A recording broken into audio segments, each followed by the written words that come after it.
and I have had the extraordinary opportunity to co-teach a year-long honors college think tank class on Wallace, Stegner, and Western lands.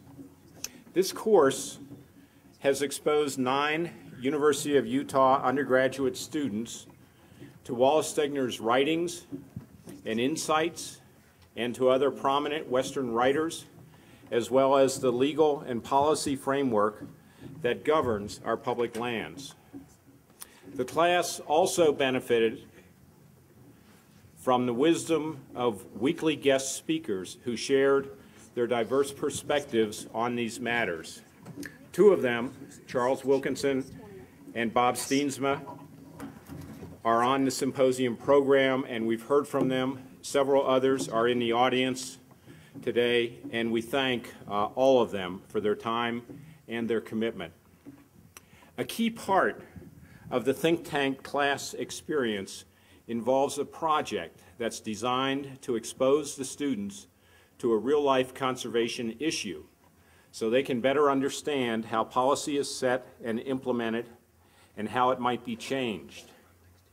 In our case, the class project involves examining the long-standing proposal to complete Canyonlands National Park in southeastern Utah by extending the park boundaries outward to the surrounding canyon rims, thus protecting the entire geologic basin where the park sits, as shown on the map on the screen in front of you.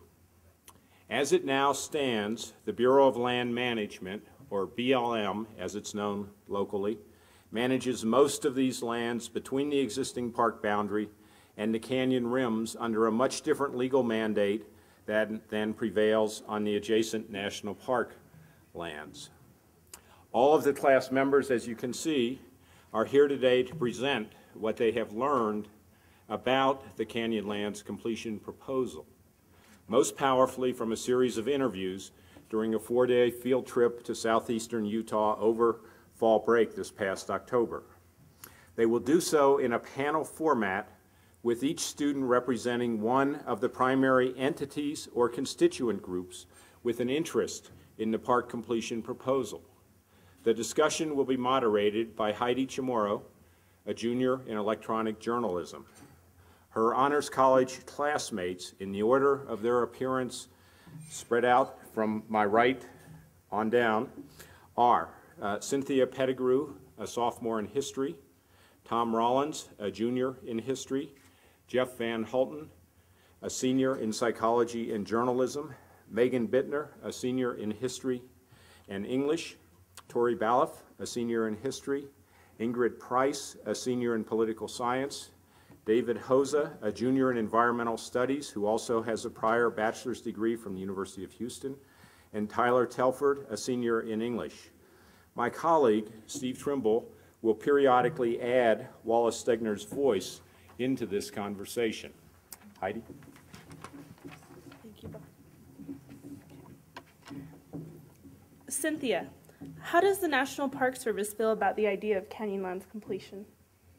Well, we believe that in order to manage lands effectively, we need to address whole ecosystems. Canyonlands completion offers a chance to address the ecosystem within the topographical boundaries of the Wingate Sandstone. As it stands, the boundary between Canyonlands National Park and the surrounding Bureau of Land Management lands is visually undecipherable. The unseen political boundary, however, tends to cut the ecosystem as well as the watershed nearly in half. This leaves 2 separate parcels of land to be managed by 2 different agencies with 2 very different mandates. And in general, how does the National Park Service differ from the Bureau of Land Management? Well, the Park Service is primarily concerned with protection, more specifically leaving land unimpaired for future generations. These concepts are spelled out for us in the Organic Act, but really it's become more of a culture of conservation. The BLM, on the other hand, has a separate mandate that has produced a very different culture. Another difference is that the National Park Service usually has a much larger budget and more resources, which allows us to have more people on the ground for enforcement and help. You seem to favor the transferring of lands from the Bureau of Land Management to the National Park Service. Is this the best way to achieve Canyonlands completion? Well, we recognize that one possibility is the complete transfer of the BLM lands into the Park Service's management.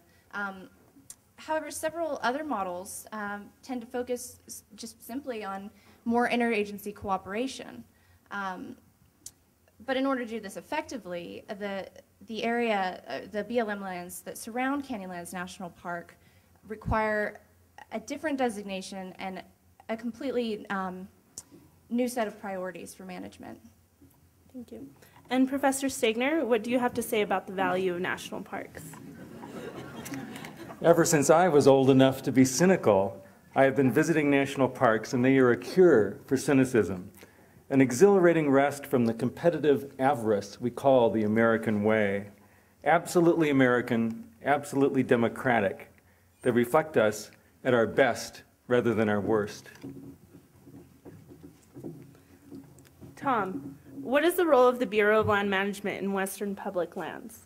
The Bureau of Land Management is a federal bureau under the Department of the Interior. We are distinct from the National Park Service in that our role in the federal public lands is to ensure the principles of multiple use. Our federal public lands are managed according to the Federal Land Policy and Management Act, which allow for mineral leasing and extraction, as well as for recreational activities ranging from mountain biking to four-wheeling. Our management is also guided by the resource management plans, which are subject to environmental impact statements, which force us to examine alternative development options, giving us a better understanding of the land and allow us to make appropriate management decisions. Does the BLM have a stake in the lands surrounding Canyonlands National Park? And what can change in these lands to ensure better future management? The Bureau of Land Management is responsible for managing federal public lands in the Canyonlands area that are not already under the jurisdiction of the National Park Service. Our stake in these lands is to ensure that the lands continue to be managed according to the principles of multiple use, as we have been delegated to do so by Congress. The public lands in the Canyonlands area managed by the BLM are only a small part of a larger ecosystem. The National Park Service is responsible for managing a large portion of this ecosystem, which is why we will continue to engage in an exchange of information, allowing us to continue making well-informed management decisions. Our land management techniques could also continue to improve if more resources were allocated to be applied to enforcement of regulation, education of the public, and research into the effects of development. No park is an island anymore, or can be. Some of the threats from outside are as uncontrollable as acts of God. It would take the transformation of our industrial society, the transformation of the traveling public, and the creation of buffer zones 100 or 200 miles wide to defend against them. Jeff, as San Juan County, how do you feel about the idea of expanding the boundaries of Canyonlands National Park? Well, I have to ask, is Canyonlands broken? Does it need to be fixed? San Juan County has always grown its economy upon multiple uses of the land, starting with agriculture and then the uranium boom in the 1940s and 50s. As soon as the uranium boom went bust in the 60s, we had to go back to the multiple uses of land to regrow our economy. At the same time, in the 1960s, the creation of Canyonlands National Park takes out huge tracts of land of our own county. And all of a sudden, we don't have land that we can use to permit for grazing, for drilling and development. And the only economic benefit that we're getting from it is tourism, which subsequently in San Juan County, we have yet to really experience any benefit from tourism. And with that, we don't want to become another Moab, catering to anyone who comes into our town expecting a tour. So expanding Canyonlands to us really isn't a great idea because it gives more land, takes more land away from us that benefits people who don't live on it. And could you envision any form of compromise? Well, again, what more do you want from us? You've already taken so much of our land, not allowing us to have enough land for economic growth. I can't imagine that giving even more land, which would take away more land from us to use for the economy and to regrow it, would be a compromise that would give us any benefit worthwhile. You're really not interested in a compromise? Well, ultimately, for a compromise to be considered, it has to be remembered that as more land is taken from us, it's less land for development, less land for drilling, less land for opportunity. And it forces our children and their children to seek elsewhere to make something of themselves. And as people from San Juan County, we want to be able to have more people and more land to create a better environment and future for the people who choose to call San Juan County home. I know how the road in both directions both threatens and beckons. I know that most of the children in these towns will sooner or later take that road, and that only a few will take it back. It is a distress to Southern Utah's Mormons and to their friends, of whom I hope I am one. Megan, how do you feel about the current use of OHVs on lands in southeastern Utah? And how do you think Canyonlands Completion might impact OHV riders? You know, southeastern Utah is renowned throughout the world because it is such a mecca for motorized sports.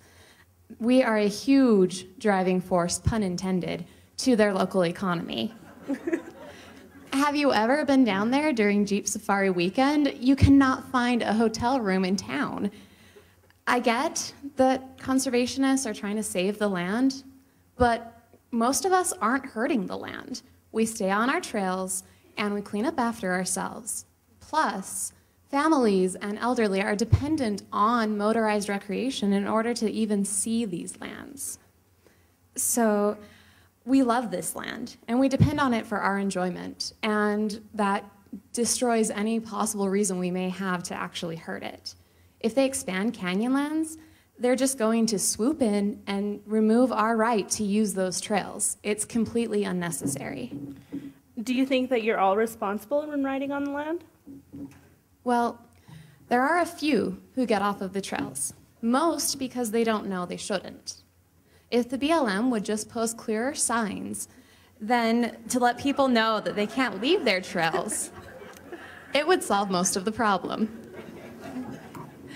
There are lots who try to promote responsible riding, but the conservationists don't care. Plus, there are other types of recreation that also have a negative impact on the land, like mountain biking and rock climbing. But it seems like OHVs remain the scapegoat. Utahns were, and some still are, frontiersmen. They share states' rights, assumptions, and biases. Away from the Wasatch Front, the population is so thin and the wildland so extensive that they cannot conceive of its being damaged. Tori, how does Grand County feel about the idea of expanding the boundaries of Canyonlands? Our largest source of income in Grand County is tourism. We want people to come to Moab, we want them to eat in our restaurants and stay in our hotels. We need that money.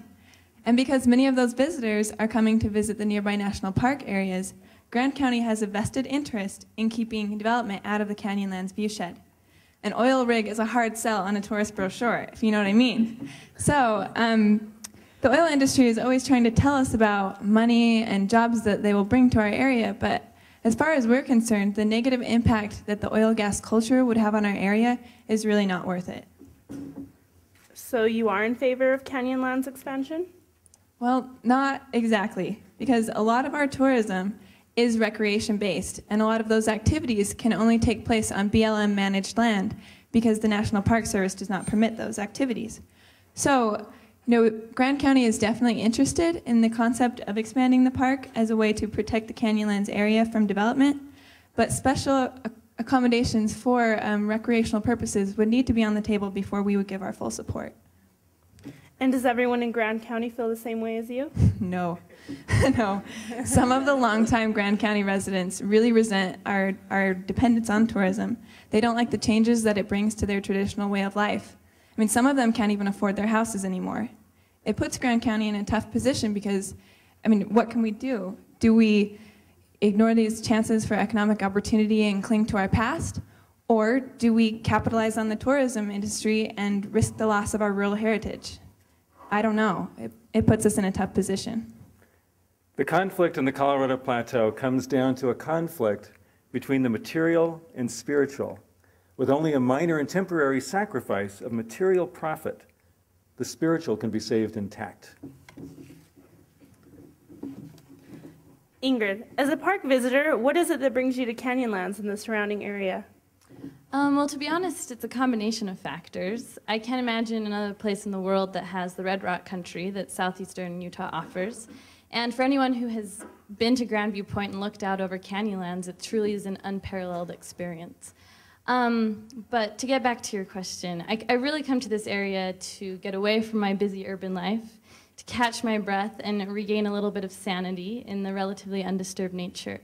But I'll admit, I also like to do a little bit of mountain biking. Some people might accuse me of destroying the land as a result. But when I'm out on my mountain bike, I have to be honest, I am always crossing my fingers that I don't see, hear, or get run over by a Jeep safari tour. Well, looking at your picture from Grandview Point, are you aware that half of the basin is not national park land and can potentially be developed for energy purposes? So does this mean when looking at the picture from Grandview Point, there could be an oil rig in the viewshed? Yep. Well, when I look out from Grandview Point, and I would speak on behalf of a park tourist here, when I look out at the erosion basin, to me, all of that is Canyonlands, whether it's national park land or not. To me, that's Canyonlands National Park. And as a visitor, I don't know the difference between BLM land and national park land. But what I do know is that I come there to take pictures during the day to see the view. And in the evening, it offers the majestic night skies that you can't find many places anymore. And so, as a tourist, I probably wouldn't come to Canyonlands anymore if there was an oil rig there destroying the entire national park experience. Something will have gone out of us as a people if we ever let the remaining wilderness be destroyed. If we permit that, never again can we have the chance to see ourselves single, separate, vertical, and individual in the world, part of the environment of trees and rocks and soil, part of the natural world and competent to belong in it. Dave, why is the oil and gas industry interested in public lands around Canyonlands National Park?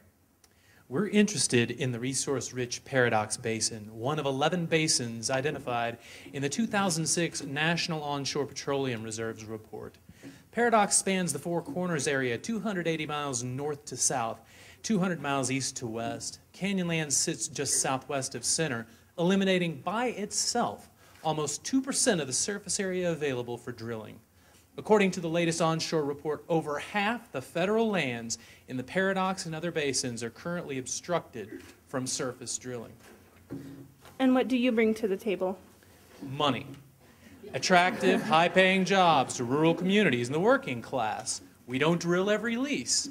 2006 saw only a quarter of the 4 million acres of Utah leases in production. Petroleum extraction is a short-term, temporary impact.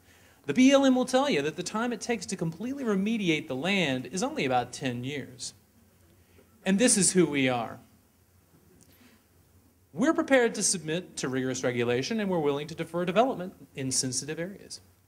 Are you interested in the Canyonlands Completion project? Vehemently against it.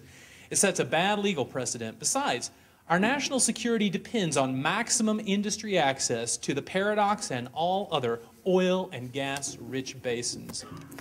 Coal mines, uranium mines, oil wells, oil sands, oil shales, power plants look like hope, even when they are largely speculation, and even when their success would destroy the life these people have grown up in. I'm going to go fix the AV program. There it is. Tyler, what special considerations do conservationists bring to the Canyonlands completion discussion? Well, since I'm here to speak for all of you, first, the conservation community does not agree exactly how Canyonland should be completed. But I would say people in the community, including myself, are united in an effort to manage complete ecosystems. And I think that's worth emphasizing. We're committed to managing public lands by the application of our best ecological models, drawing upon the latest scientific data.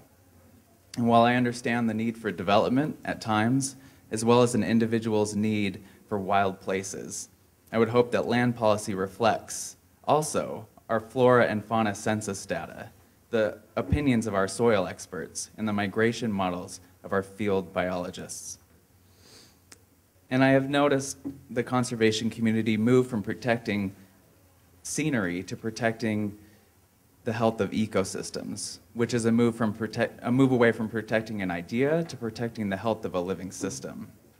And it is on that basis that I support the expansion of Canyonlands to the sandstone rim, which is the natural boundary of the Canyonlands ecosystem. Is the conservation community working with other groups to achieve these goals? Well, a lot of us are in court right now, specifically over BLM decisions.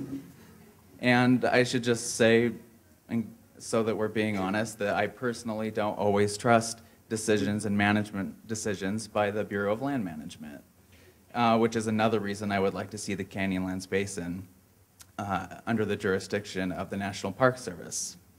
But in truth, this is a problem.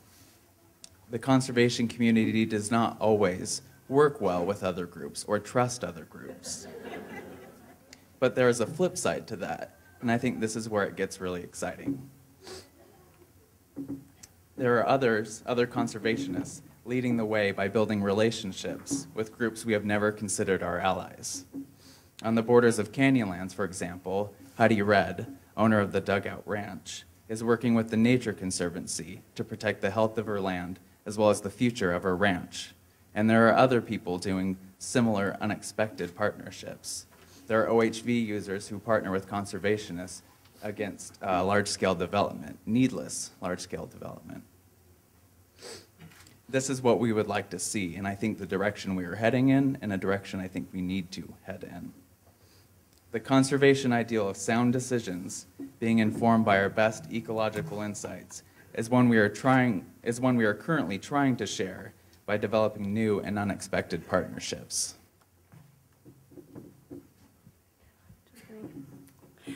For the sake of time, we realize there are stakeholders who are not represented here today, and they include endemic species, Utah school children, Campers, Navajo Nation, Water rights, Backpackers, Spirit of ancestral Puebloans, The LDS Church, riparian health, biological soil crust, Salt Creek and Angel's Arch, rock climbers, Utah politicians, the youth of San Juan and Grand Counties, Clear blue sky, every taxpayer, including those outside of Utah.